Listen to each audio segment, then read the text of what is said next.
Sit right down and I'll show you where my dreams began.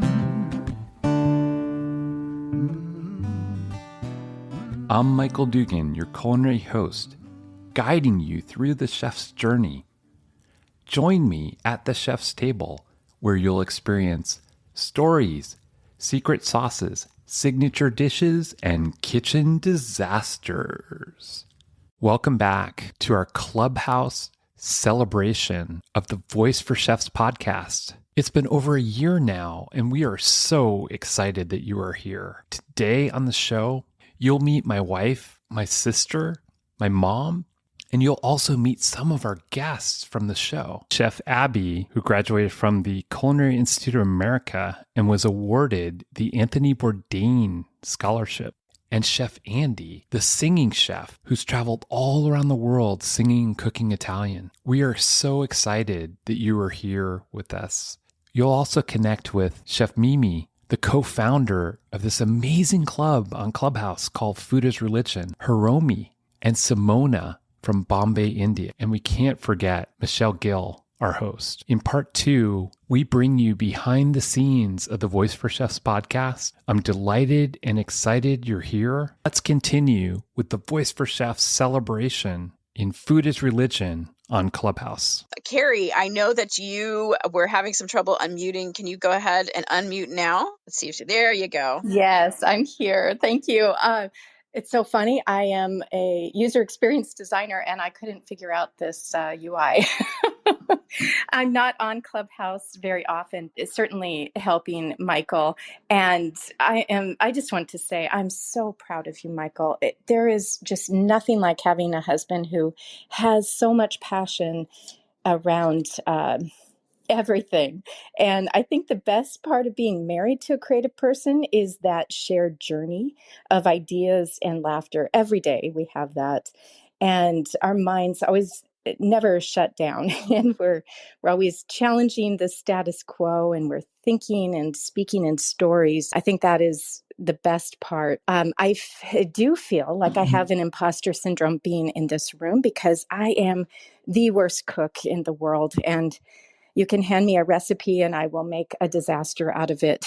but I have just so much enjoyed all of the chefs who have been on the show and just brilliant. And Victoria, I love your story. So glad you could join. And I would love to talk to you sometime. It'd be fun. But through the year that Michael has been working so hard day and night, not only having a full-time job, but doing this podcast. So I unfortunately have been the one in the kitchen, and he talks wonderfully about food, but then when he has to sit down and eat my food, it is really a disaster. The last meal I made, I'm also a researcher, so I research every healthy thing we should be having at the time and every trend. And one of them was kelp noodles. And so I made a dinner with kelp noodles and radicchio.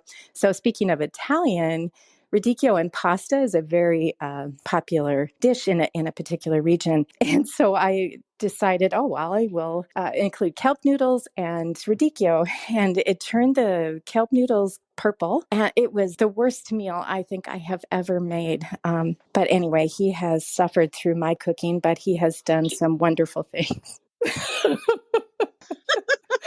Wow. Turning noodles purple isn't the worst thing. I think that's actually pretty cool. It was unique, but the flavor of kelp noodles and radicchio, and then she filmed me and put it on Facebook. What am I supposed to do, right?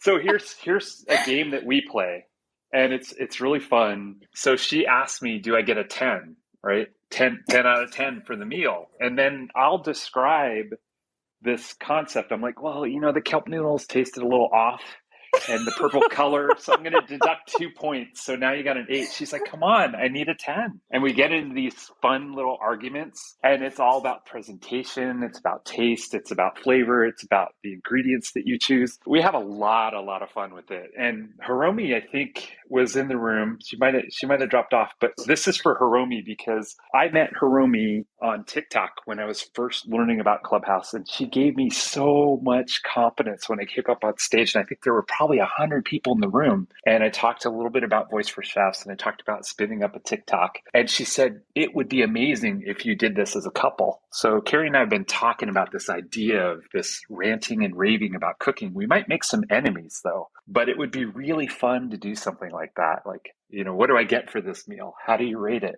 Those kind of things. I'm so glad that you're here, Carrie, and I always, always appreciate all of your support. Oh, thank you. I really appreciate being a part of all of your passion and creativity as well. And I broke down and invited Michael to my channel, which is Sad Meals.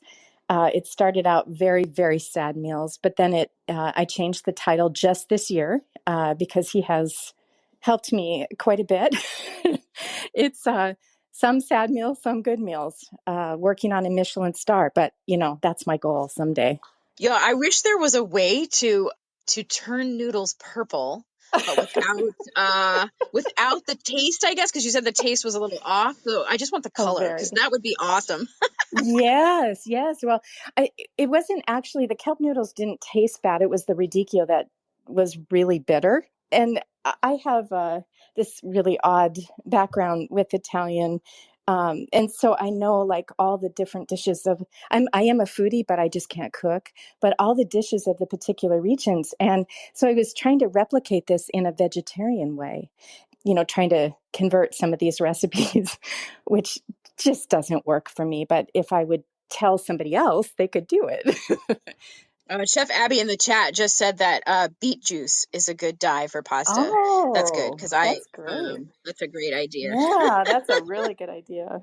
Anyway, I just want to say I love you, Carrie. You are amazing. And one other thing, too, to share with everyone so you get to know us a little bit better. There's a time when, before we got married, I always tell people that I had to hang on because literally she is an adventurer. She'll try anything. And she whisked me away to Europe. I had never been to Europe before. And so we traveled all over Europe.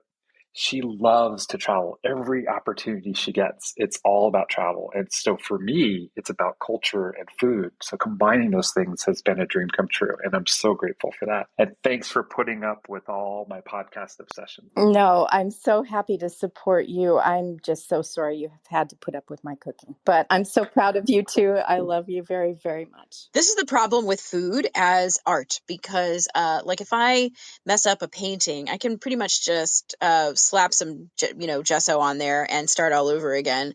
But with food, you really don't want to waste it. You have to eat it, unless it's like so bad that I once made a dish. I don't even remember what it was, and it was so bad.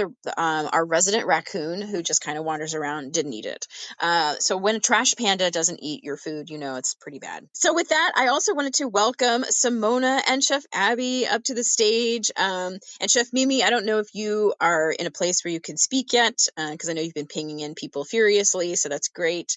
And I know that Kit Kat is up on the stage. First of all, welcome, because welcome to Clubhouse, because there your party hat is on, and I know that you probably joined just to support your brother, so that is really cool. Why don't you introduce yourself?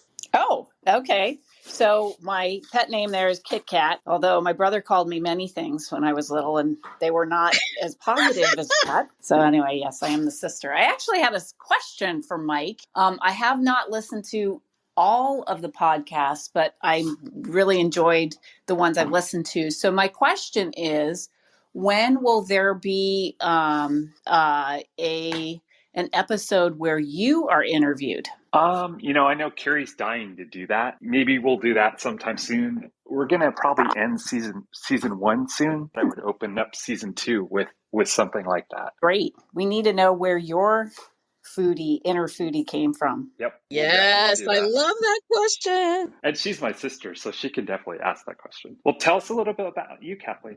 You mean the food that I cook? The food that you cook. I understand you're also a beekeeper, which I think I amazing. am. Yes, I'm a beekeeper. I have 2 hives in the backyard, and just had a great honey harvest. And in Florida, which is where I live in the United States, we have 2 seasons of collecting honey from the bees. We have the spring and the fall, unlike other parts of the country and other parts of the world. So I'm really enjoying that. And when I come see you in a few weeks, I'll bring some fresh honey for you. Oh, Awesome. Michael, you're very lucky. I know. Although with That's okay, Kit Kat. I have to ask because you're his sister. So was Michael a picky eater when he was young? Yeah, there were definitely things he would not eat. Yes, my mother's sitting right here. Eggs was one of them. Corn and eggs. Those two things you couldn't if that was on his plate, he would just turn his nose up. Yeah.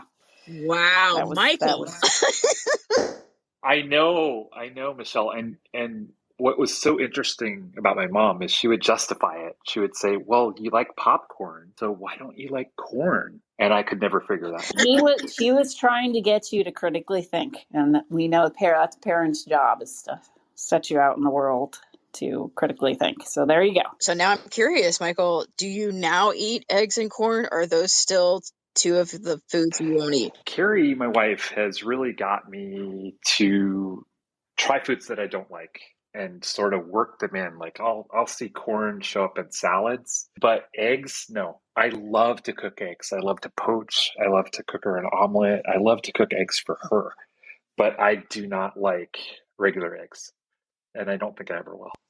But corn, I'm Now, getting used to. now would you use them, like would you eat them like in a cake? Yeah, that's no problem. Okay. It's just that sort of essence of egg that I don't like. Wow. Wow, something. So I bet nobody else knew that up here except Carrie and Kit Kat. So something new that we learned about Michael. He does not like eggs. So, Simona, Hiromi, either of you, are you available to chat? Oh, Simona, yes, I saw you flash your mic, my dear. Go ahead. So first of all, happy anniversary, Michael. This is, I think, a big deal to have to celebrate 1 year of a podcast. And I also would like to, the royal we, to thank you on behalf of all foodies everywhere and the food community, industry, and every part of it, because I think as much as chefs are celebrated and there are shows and all of that, but I don't think anyone cares so much about the lives of the people who are, so passionate about food and all of their journey, all of the little things that went into making them who they are. And I feel that capturing that and doing it in a respectful, humorous,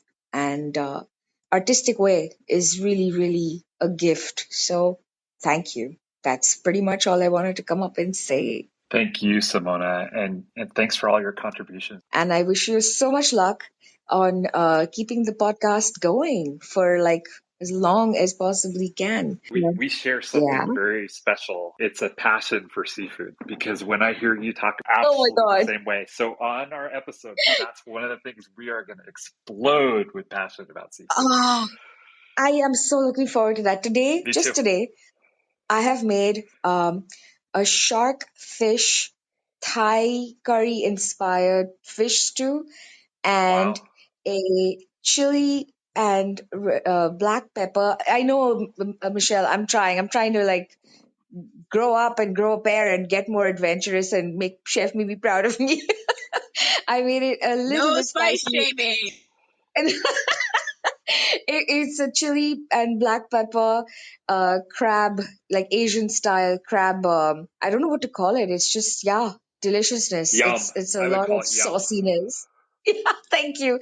So Love please it. PTR in a couple of seconds and I can share that happy seafood love with you guys. Thank you. Oh, and Adam in the chat, you are so right. When Simona talks food, the drooling starts. Yes, very much so. And in fact, all the rooms in Food is Religion, there's never a room where I'm like, oh, I don't feel hungry today. No, I'm like, I need to go cook something now because I'm hungry, and just all the different recipes. And, there's something about food that really draws people together.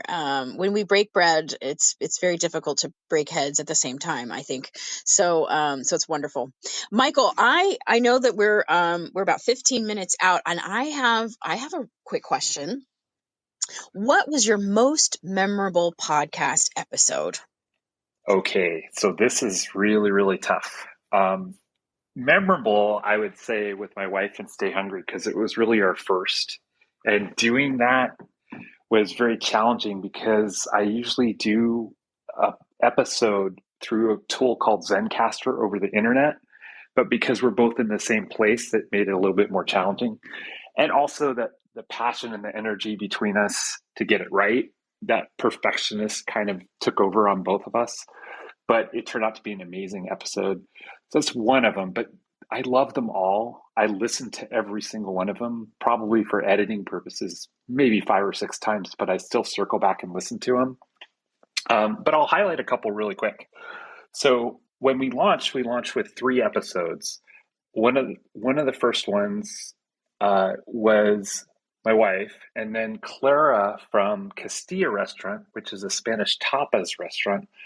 Then I had a connection through my wife with this restaurant called La Spiga, which is one of the top Italian restaurants in Seattle, Washington, where we live. And this was a love story between the executive chef, Sabrina Tinsley, and the general manager, Pietro Borghese. And they are just amazing, passionate Italians.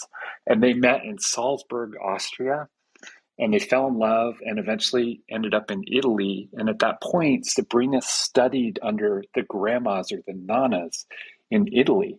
And then they brought all this passion and energy to Seattle and opened a restaurant. And that story is really special. Chef Tracy was the next one. And Chef Tracy is from Pike Place Market, which is a very famous place in Seattle where they throw fish, and they're known throughout the world. People come to Seattle just to watch the fishmonger throw fish. But Chef Tracy would give tours of the Pike Place Market and collect the food from the vendors and then go into her kitchen and teach classes based on these food tours. But because of the pandemic, she had to shut down. So she also had a nonprofit called Nourish Neighborhoods. And Nourish Neighborhoods, she put all her energy into that during the pandemic and fed over 60,000 people in need and had these amazing volunteers that she talked about on the show. It was all about her volunteers. That was another Wow, special one.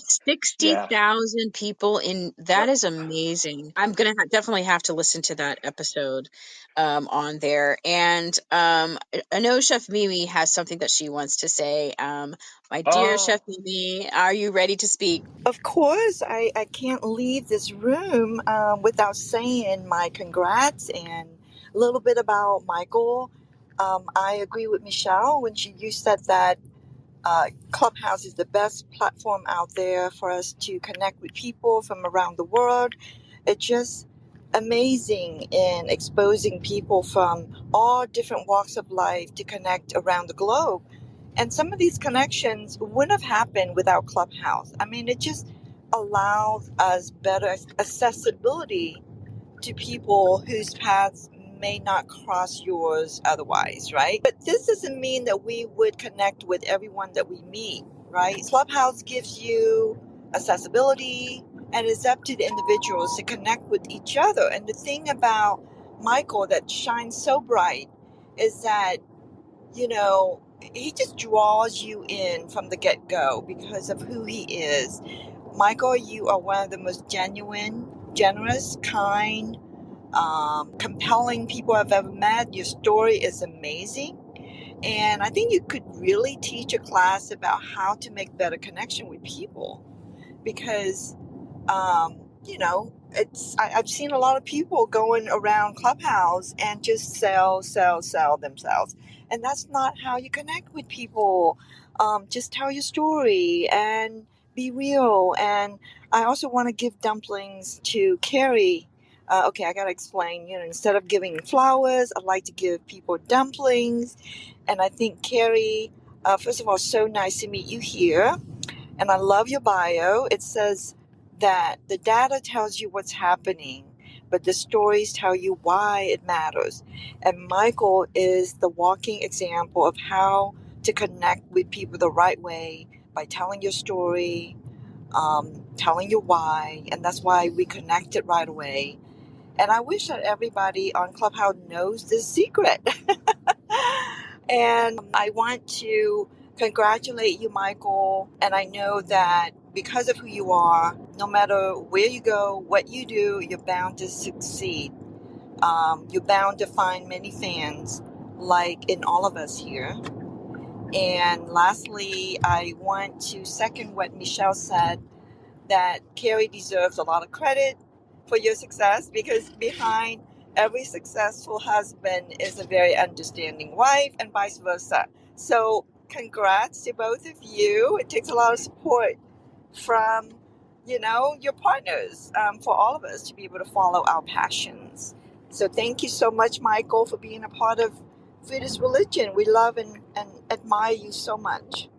Chef Mimi, I am so honored and to be part of Food is Religion. And I struggle because I'm so busy at work that I want to attend a lot more of the rooms, because you set a precedent where people come and they can be themselves, and they can open up. It's just like the podcast. It's the same thing. They feel relaxed. They feel comfortable. All of the moderators are amazing because you connected to them.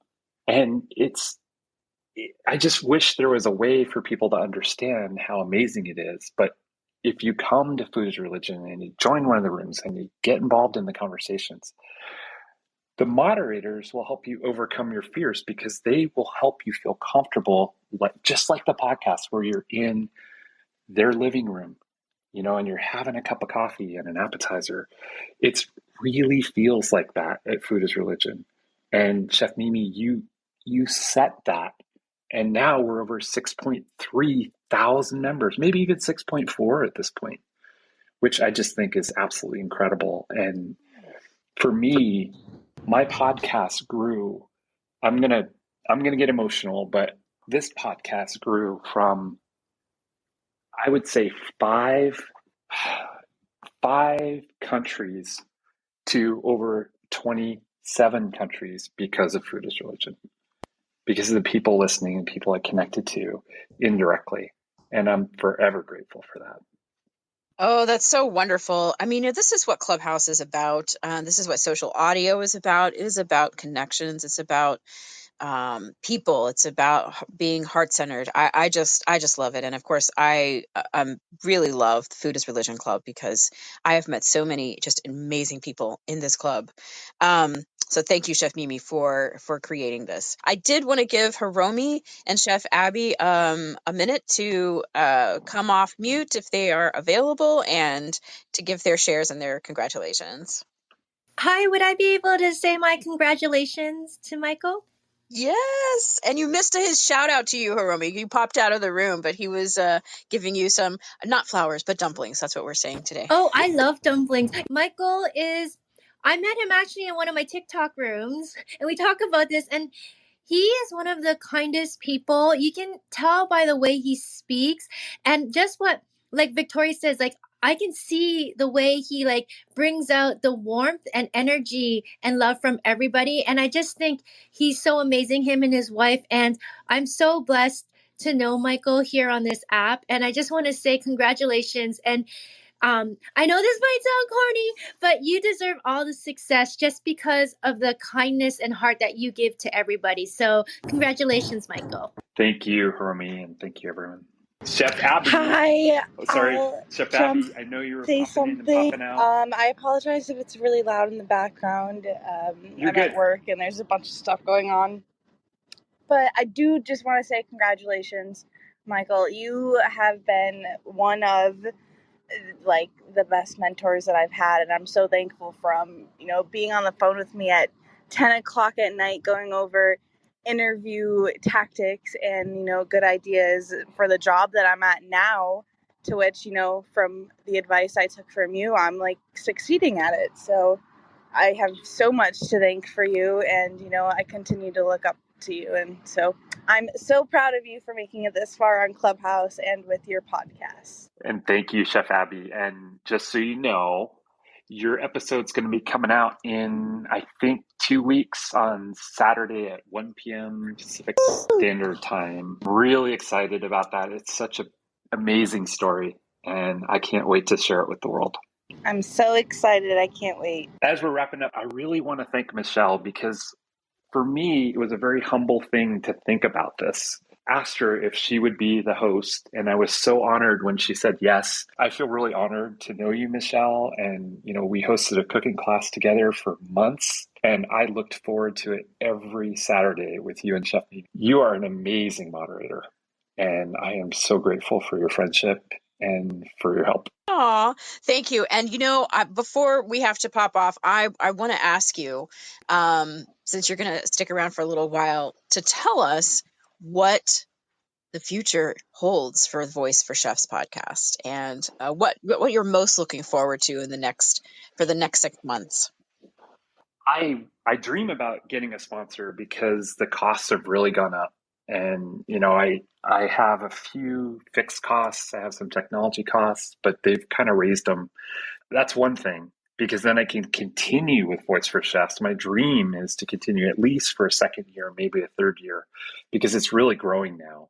What I discovered after interviewing several chefs, and a huge shout out to Chef Jensen, because with Best Served podcasts, he's done over 400 episodes, I think, now.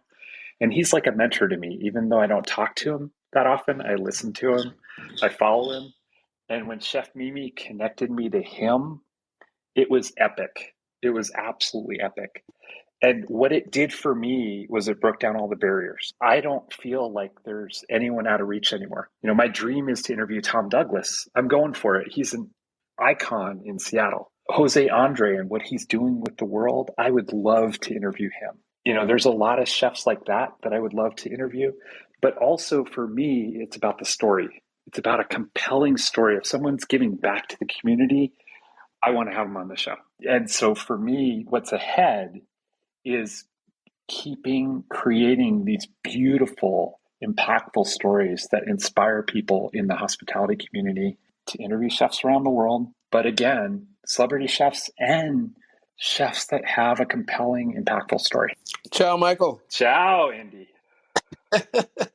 Oh, I'll tell you what, no words can express the connection and friendship that I felt when you first connected me and contacted me regarding an interview. And of course, you and your wife spent time in Italy. I mean, come on. Yeah, I mean, really.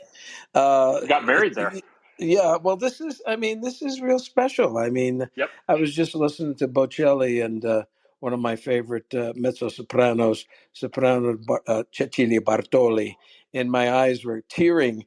And I saw the email come in, and I said, "Oh God, I got to go on this particular Clubhouse event and celebrate Michael and all he's done for the community, the chef's community." And just connecting people. It's all about connection. It's all about relationships. I don't care what kind of food you cook. I don't care where you come from, what color your skin.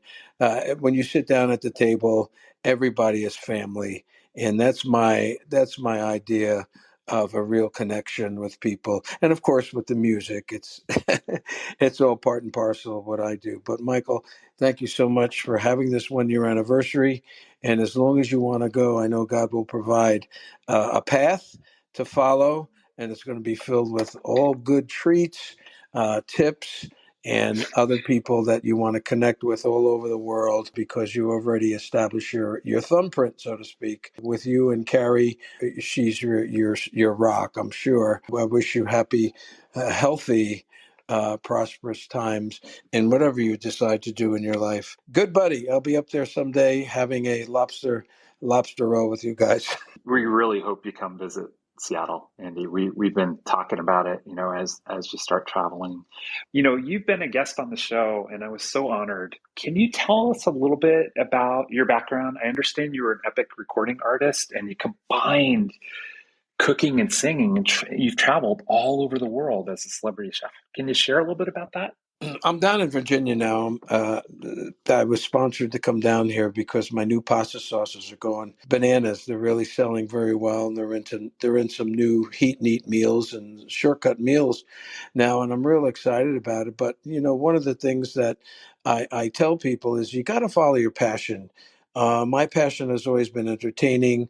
It's been my personality out there in the world that's making things happen, along with the gifts of God and that has been given me, my talents and skills, and finding my path, just like you're developing your path with the Voice for Chefs, is finding my path, finding something that I can really latch onto. And music just, oh my gosh.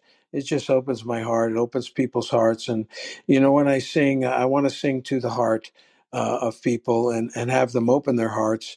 And of course, with food, combining the both in a career and having the professional skills that I have had over the last 30 years and still learning and still developing, it's been a real joyride for me. There have been some curves in the road and some bumps, but I've learned from them. I've allowed myself to learn from different situations. And I keep meeting people like yourself and different people in the industry that are tremendous, tremendous supporters. So yeah, it's just following your path, giving out your passion to the world, and really, with Chef Mimi and the whole gang, keep this particular room going, which is really great. And I really appreciate all the chefs and all the food lovers and all the music lovers that come on board for sure. Thank you, Michael. And thank you, Andy. And if you haven't checked out his episode, it's really amazing. It's a two-part series and really incredible stories there. He sings at the end. So, the Voice4Chefs link is right up there. I would say check it out.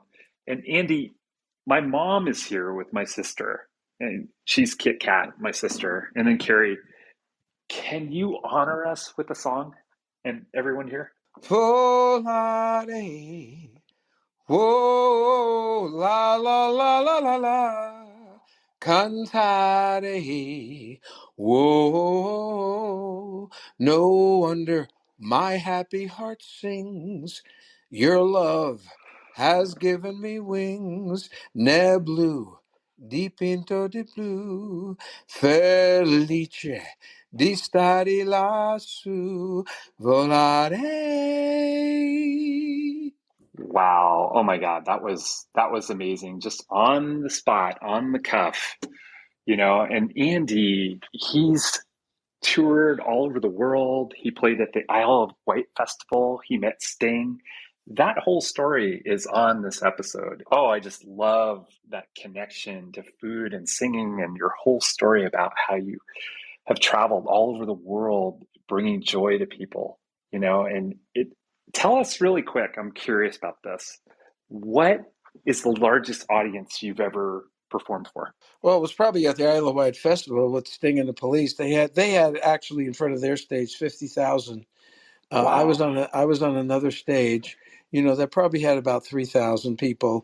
But it was all the interconnection of the Isle of Wight Festival was just a real unbelievable adventure for me too, and meeting chefs who work on the Isle of Wight Festival and also work in London in that whole area was just really outstanding. And seeing their techniques and learning their crafts, and of course staying in London. But that was one of the highlights of my career, being called to do two shows there with all the UK people and be the only singing chef on this legendary Isle of Wight, which is in the middle of the south of the whole England, and you have Yeah. to get there by a ferry. We took a ferry over there.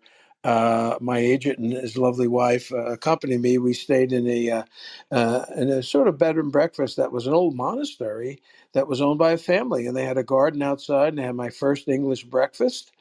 And it was a real eye opener in other cultures, learning about their culture, and of course meeting the people in the UK, and visiting some of the beautiful historical monuments out there. Not only at the Isle of Wight, but also in London. It was real. It was. I think that was one of the highlights of my singing chef career, to be the very first singing chef in basically what was a rock festival. Wow. It was really cool. I mean, who would ever think of that? Yeah. Thanks for mentioning that, Michael. I Yeah, and appreciate it. the other thing, Andy, too, is that you performed on the Donnie and Marie show, and I grew up. Many of us grew up listening to Donnie and Marie. I still can't get over that, and you had that special connection, and that is really Yeah, they're still wonderful people. They're still working. They're entertainers from the yeah, get go, coming yeah, out of the womb and singing. And you work with true entertainers. Whatever's going to happen, it's going to be really great. Somebody's knocking at the door, Michael. I gotta go. Thanks so much, Andy. So, Kathleen, I know Mom's sitting with you. Do you want to bring Mom on real quick? Place goosebumps. Thank God. I think having a chef in the family is better than having a doctor. Oh yeah, you were so good in the kitchen when you were at home. All that experience you had with different chefs. Every single chef that you ran across, you asked them to show you. How do you do that? And they were so happy to show you. And then you'd experiment in our kitchen at home. Well, I'm really glad that you both joined. And I want to thank everyone who's joined and for all your support. Before we wrap up, remember, you can also donate to the show and help keep it going. There's an orange donate button right at the top of the website. Share some feedback. Thanks for joining us today. Follow us on Facebook. Find our website in the show notes. Subscribe on Spotify, iHeartRadio, or wherever you listen. Leave a comment with 5 stars and stay tuned for the next episode of Voice for Chefs.